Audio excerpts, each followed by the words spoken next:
Have you ever felt like you are drowning in a sea of information, constantly bombarded with notifications, updates, and the seemingly perfect lives of others on social media?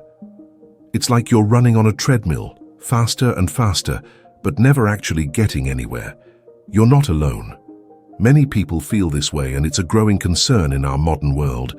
This constant connectivity, while seemingly bringing us closer, can actually create a sense of anxiety and a feeling of inadequacy. We are constantly comparing ourselves to others, leading to the question, am I doing enough? Am I where I should be? This is the paradox of the digital age. We have access to more information and connections than ever before, yet we often feel more isolated, anxious, and unfulfilled. But what if I told you there's a way to break free from this cycle? What if I told you that the key to happiness lies not in keeping up with the Joneses, but in focusing on your own journey, in cultivating a life that truly matters to you? It might sound simple, but in a world that constantly tells us we need more, choosing to want less can be revolutionary. Let's be honest, we live in a society that glorifies busyness and material possessions. We're told that success is measured by the size of our bank accounts, the number of followers we have, and the likes we accumulate on our posts. It's a constant race to acquire more, to achieve more, to be more. But in this relentless pursuit, we often lose sight of what truly matters: our own well-being, our relationships, and our personal growth. We become so focused on the external validation that we forget to look within, to nurture our inner selves, and to find joy in the simple act of being. Think about it. When was the last time you truly disconnected from the digital world and simply enjoyed the present moment? When was the last time you took a moment to appreciate the beauty of a sunset, the warmth of a loved one's embrace, or the simple pleasure of a good book?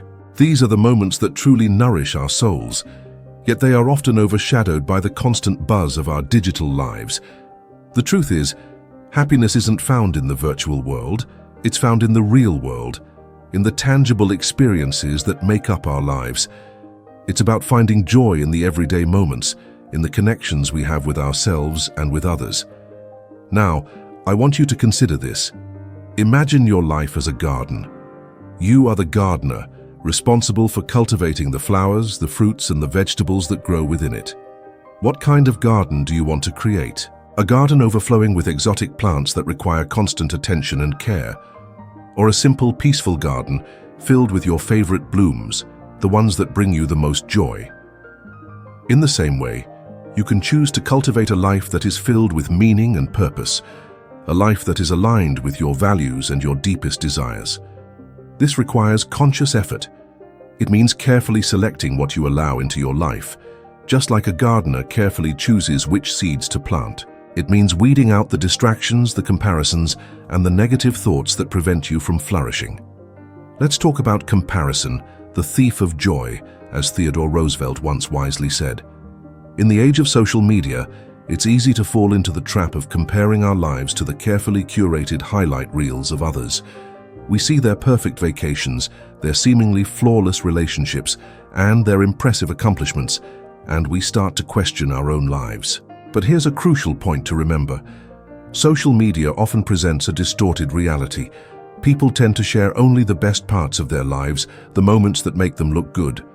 It's like looking at the world through a filter that hides the struggles, the insecurities, and the imperfections that are a natural part of being human. Comparing your behind the scenes to someone else's highlight reel is a recipe for unhappiness. It's like comparing a rough draft to a finished masterpiece. It's simply not a fair comparison. Instead of focusing on what others are doing, focus on your own journey. Analyze your own life, your own values, and your own goals. What truly matters to you? What kind of life do you want to create? One powerful tool for cultivating a more fulfilling life is minimalism. Now, I'm not talking about living in a tiny house with only a handful of possessions, although that might appeal to some. I'm talking about a more mindful approach to consumption, both material and informational. It's about simplifying your life, decluttering your mind, and focusing on what truly adds value to your existence. Think of it as decluttering your mental space. Just like you would declutter your physical space, It's about letting go of the things that no longer serve you, the things that weigh you down and prevent you from living a more intentional life. This could mean unsubscribing from unnecessary email lists, unfollowing social media accounts that trigger negative emotions, or simply saying no to commitments that don't align with your priorities. Minimalism isn't about deprivation, it's about intentionality. It's about making conscious choices about what you bring into your life and what you choose to let go of. It's about creating space for the things that truly matter, your relationships, your passions, your personal growth. By simplifying your life, you create space for clarity, for peace, and for joy. You free yourself from the constant pressure to keep up, to consume, to acquire. You begin to appreciate the beauty of simplicity, the joy of less. Another crucial aspect of taking care of your own life is recognizing the danger of seeking external validation. We live in a society that often equates self-worth with external approval. We seek likes, comments, and followers as a measure of our value. But this is a dangerous trap. Basing your self-worth on the opinions of others is like building your house on sand. It's unstable, unreliable, and ultimately unsatisfying. True fulfillment comes from within, from living a life that is authentic to you, regardless of what others think. Think about it. Are you living your life for yourself or for the approval of others? Are you making choices based on what you truly want or what you think will impress others? It's a question worth pondering. The need for social approval can be a powerful motivator, but it can also be a powerful inhibitor. It can prevent you from taking risks, from pursuing your passions, from being true to yourself. It can lead you down a path that is not your own, a path that ultimately leads to dissatisfaction and regret. The journey to a more fulfilling life begins with self-awareness. It's about understanding your values, your passions, and your deepest desires. It's about asking yourself the tough questions. What truly matters to me? What kind of life do you want to live? What brings you joy? What are your unique talents, and how can you use them to make a positive impact on the world? This is not a one-time exercise, but an ongoing process of self-discovery. It's about regularly checking in with yourself, reflecting on your experiences, and making adjustments along the way. It's a journey of growth, of learning, and of becoming the best version of yourself. Now, let's talk about a personal experience that illustrates these concepts. I want to share the story of a prominent figure in the tech world, a person who, despite achieving immense success and recognition, found themselves trapped in the very world they helped create. This is a story about a real person, Kevin Systrom, the co-founder of Instagram, a platform that has revolutionized the way we connect and share our lives. Kevin, at the height of Instagram's popularity, found himself increasingly overwhelmed by the very platform he had created. He saw firsthand how the constant pursuit of likes and validation was affecting people's mental health, including his own.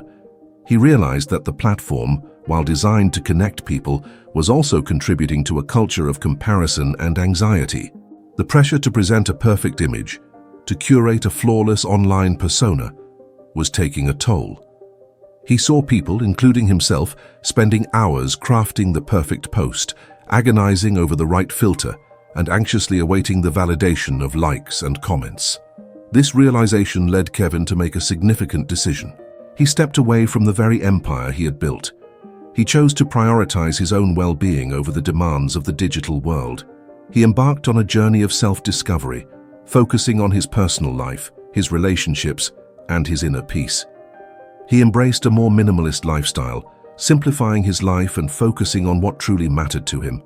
He started prioritizing real-life experiences over online validation, spending more time in nature, pursuing his hobbies, and connecting with loved ones. Kevin's story is a powerful reminder that even those who seem to have it all can fall prey to the pressures of the digital age. It's a testament to the importance of self-awareness, of recognizing when the pursuit of external validation is overshadowing our own well-being. It shows us that it's okay to step back, to disconnect, and to prioritize our own mental health. His journey highlights the importance of taking control of our relationship with technology, of setting boundaries, and of cultivating a life that is fulfilling, both online and offline. It's about finding a balance, a way to use technology as a tool to enhance our lives, rather than allowing it to control us. So how can you apply these lessons to your own life? How can you start to cultivate a life that is more focused on your own well-being? A life that is less influenced by the pressures of the digital world? Here are a few practical tips you can start implementing today. First, become aware of your digital habits. How much time do you spend on social media each day? How does it make you feel? Start tracking your usage and pay attention to the emotions that arise when you're scrolling through your feed. Second, set boundaries. Designate specific times of the day for checking social media and stick to them. Consider taking a digital detox, even if it's just for a few hours each day. Use that time to engage in activities that nourish your soul, like reading, spending time in nature, or connecting with loved ones. Third, cultivate gratitude. Take a few moments each day to appreciate the good things in your life, no matter how small. Gratitude helps shift your focus from what you lack to what you have, fostering a sense of contentment and appreciation. Fourth, focus on the present moment. Practice mindfulness, paying attention to your thoughts, feelings, and sensations without judgment. This can help you become more aware of your mental state and reduce the tendency to get caught up in anxious thoughts about the past or the future.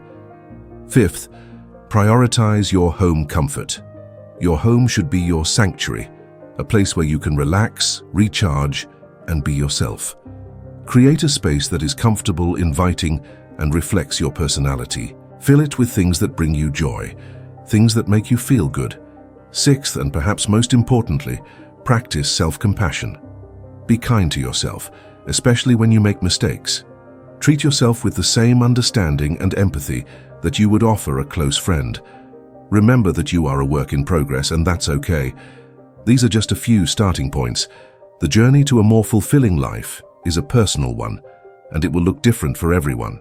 The key is to start somewhere, to take that first step and to keep moving forward, even if it's just one small step at a time. This brings us to the core of it all. Taking the time to truly understand yourself is not a luxury, but a necessity. What are your core values? What truly brings you joy? What kind of legacy do you want to leave behind? These are profound questions that require deep introspection. It's about peeling back the layers of societal expectations and external pressures to reveal the authentic you, the you that exists beyond the noise of the world. The journey to a more fulfilling life is not a destination, it's a process. It's about making conscious choices day in and day out that align with your values and your deepest desires. It's about choosing to focus on your own journey rather than getting caught up in the race to keep up with others. It's about cultivating a life that is rich in meaning, purpose, and joy, a life that is truly your own. Remember, the power to change your life lies within you. You have the ability to break free from the cycle of anxiety and comparison, to cultivate a life that is fulfilling and meaningful. It all starts with a simple decision, the decision to take care of your own life, to prioritize your own well-being, and to create a life that you love. The path may not always be easy, but it is always worth it. And who knows, you might just discover that the greatest adventure of all is the journey within. You might discover that the most fulfilling life is not the one that looks the best on the outside, but the one that feels the best on the inside. And in a world that constantly tells you to be more, to do more, to have more, perhaps the most radical act of all is to simply be enough, to be you, to be present, to be alive in this very moment. Because ultimately, that's all we ever truly have, this present moment, this breath, this life. So what are you going to do with it? Oh,